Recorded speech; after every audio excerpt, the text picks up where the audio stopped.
आज की क्लास में हम लोग देखेंगे यूक्लिड विभाजन एल्गोरिदम 10वां का सबसे पहला टॉपिक है। और इस टॉपिक से 2 नंबर का क्वेश्चन आपका कवर होगा, जो 2 नंबर में क्वेश्चन पूछा जाना है। सबसे फर्स्ट टॉपिक है आपका 10th का अरिथमेटिक का यूक्लिड का विभाजन एल्गोरिदम। विभाजन एल्गोरिदम को जानने से पहले हमें यूक्लिड के विभाजन प्रमेयिका को जानना होगा। यूक्लिड का विभाजन प्रमेयिका 2 धनात्मक पूर्णांकों के लिए दिया गया है और जिसके अंतर्गत हम जो है एक चरणबद्ध श्रृंखला के अंतर्गत जो है हम मौसा ज्ञात करते हैं इसकी मदद से। चलिए सबसे पहले देखिए हम यूक्लिड के विभाजन प्रमेयिका को किसे कहते हैं। यूक्लिड का विभाजन प्रमेयिका क्या है? यूक्लिड के विभाजन प्रमेयिका को इंग्लिश में यूक्लिड्स डिवीजन लेमा कहा जाता है। प्रमेयिका को हिंदी में क्या कहते हैं? इंग्लिश में लेमा कहते हैं। लेमा जो है एक कथन है। प्रमेयिका क्या है? तो एक कथन होता है और जिस कथन की माध्यम से अन्य कथनों को सिद्ध किया जाता है। प्रमेयिका एक कथन है जिसका उपयोग अन्य कथनों को सिद्ध करने में किया जाता है। और यूक्लिड विभाजन प्रमेयिका क्या है? तो यूक्लिड विभाजन जैसे ही प्रमेयिका आ गया, इसका मतलब क्या है? ये एक कथन है और इसकी मदद से हम अन्य कथनों को सॉल्व करेंगे। तो यूक्लिड विभाजन प्रमेयिका आपको कहता है जो यदि ए और बी 2 धनात्मक पूर्णांक हो। धनात्मक पूर्णांक का मतलब क्या हो गया?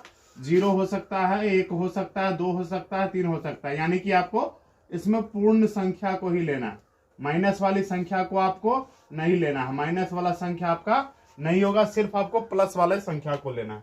तो किन्हीं 2 धनात्मक पूर्णांक जो है ज्ञात रहने पे, अगर ए और बी अगर कोई 2 धनात्मक पूर्णांक दिया हुआ है तो हमें Q और R ऐसे अद्वितीय अनेक शब्दों के लिए एक शब्द जब हिंदी में आप पढ़िएगा तो उसमें दिया अद्वितीय का अर्थ होता है जिसके समान कोई दूसरा नहीं। जिसके समान कोई दूसरा नहीं उसे क्या कहते हैं? अद्वितीय कहते हैं। तो ऐसे अद्वितीय और ऋणात्मक मतलब क्या हो गया? जो ऋणात्मक नहीं हो यानी माइनस में नहीं हो। इसका मतलब क्या हो गया? सिर्फ आपको इसमें धनात्मक पूर्णांक लेना है। क्या होगा? ऐसे अद्वितीय धनात्मक पूर्णांक प्राप्त होते हैं जिसके लिए ए बराबर किसके हो? BQ प्लस आर के हो। ए बराबर किसके हो? BQ प्लस आर के, जहां 0 से बड़ा होगा या 0 के बराबर होगा किसका मान? आर का मान, किंतु छोटा होगा बी के मान। हम लोग 5वीं 6ठी क्लास में एक जो है विभाजन का जो है जांच करने का नियम पढ़े थे, जिसको जो कुछ इस तरह से था, भाज्य बराबर भाजक गुने भागफल प्लस शेषफल। भाज्य बराबर भाजक गुने भागफल प्लस शेषफल।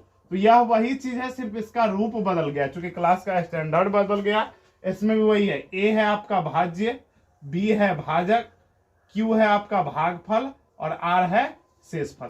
यानी ये जो कोड दिया गया है, इस कोड को अगर आप डिकोड करेंगे तो इसका मतलब हो गया 0 से बड़ा या 0 के बराबर है किसका मान? आर। और आर का मतलब क्या होता है? शेषफल। और बी क्या है आपका? भाजक। तो भाजक से छोटा होगा शेषफल, ठीक है। लेकिन या तो 0 भी शेष, चूंकि भाग हम देते हैं पूरा पूरा कट जाता है तो शेष 0 हो जाता है, या फिर 0 से अधिक होता है, यह माइनस में नहीं जाएगा, ठीक है। तो अगर 2 धनात्मक पूर्णांक हमको ए और बी दिया गया है तो हमें Q और R ऐसे अद्वितीय पूर्णांक मिलेंगे जिसके लिए A बराबर BQ प्लस R हो, ठीक है। यही यूक्लिड का विभाजन प्रमेयिका।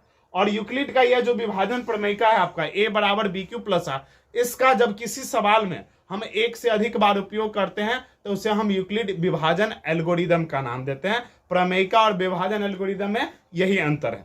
प्रमेयिका क्या है? तो सिर्फ यह एक स्टेटमेंट है, एक कथन है, और जिसकी मदद से हम किसी सवाल को सॉल्व करते हैं। जबकि कोई अगर एल्गोरिदम दे दिया गया तो एल्गोरिदम क्या होता है? वह स्टेपों का जो है सीरीज होता है, यानी चरणबद्ध स्टेप का एक श्रृंखला होता है, और जिसकी मदद से हम किसी प्रश्न का क्या करते हैं? उत्तर देते हैं या किसी समस्या को हल करते हैं। चलिए आगे देखते हैं यूक्लिड का विभाजन एल्गोरिदम। पहले एल्गोरिदम शब्द पे हम थोड़ा सा चर्चा कर लेते हैं। ये एल्गोरिथम क्या होता है?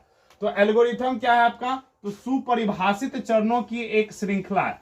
श्रृंखला को इंग्लिश में क्या कहते हैं? सीरीज कहा जाता है। तो यह सुपरिभाषित शब्दों की क्या है? एक सीरीज है, वेल डिफाइंड है, जो किसी विशेष प्रकार की समस्या का मतलब क्या हो गया? समस्या को हम लोग प्रश्न से अंकित करेंगे। कोई सा भी प्रश्न जो रहेगा तो उसको हल करने की प्रक्रिया प्रदान करती है, यानी कि प्रोसेस बतलाती है।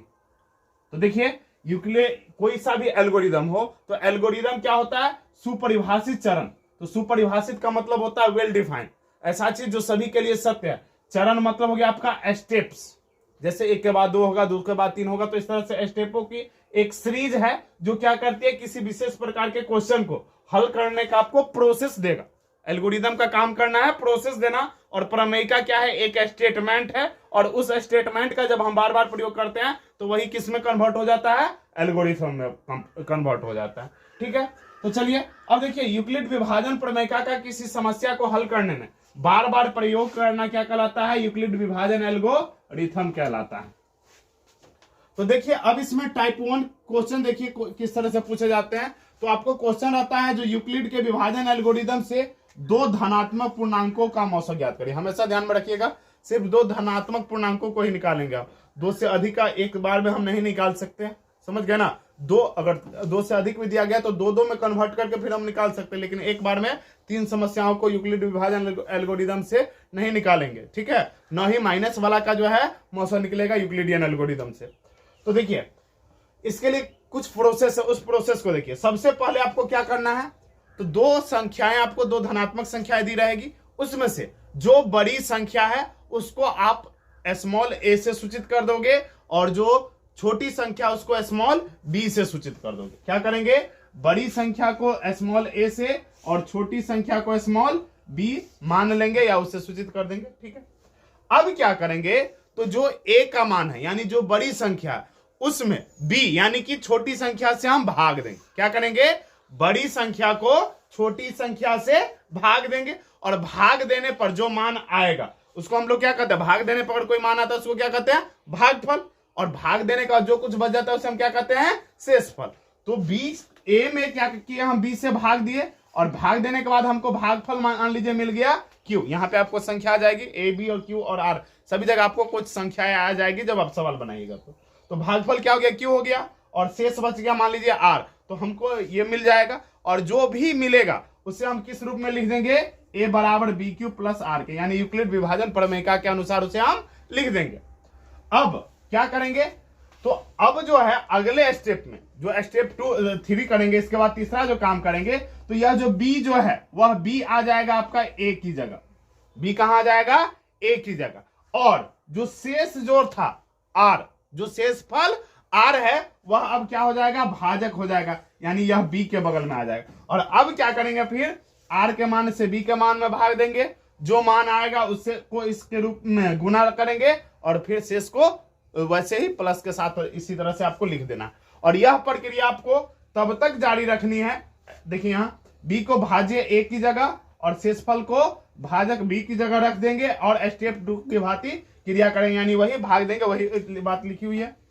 अगला स्टेप आपको क्या करना है, तो यह प्रक्रिया आप तब तक जारी रखिए, ऐसे ही a को भी फिर इसमें भाग दे दिया। अब क्या होगा, फिर आगे यहाँ जो ये जो मान है वह अब आपका हो जाएगा, भाज्य हो जाएगा, a के जगह पे आ जाएगा। फिर इस स्थिति में जो शेष बचेगा उससे अब फिर भाग देंगे, और फिर जो भागफल आएगा उसको गुना के रूप में, शेषफल को प्लस के रूप में, फिर इसी तरह से आपको आगे बढ़ते जाना।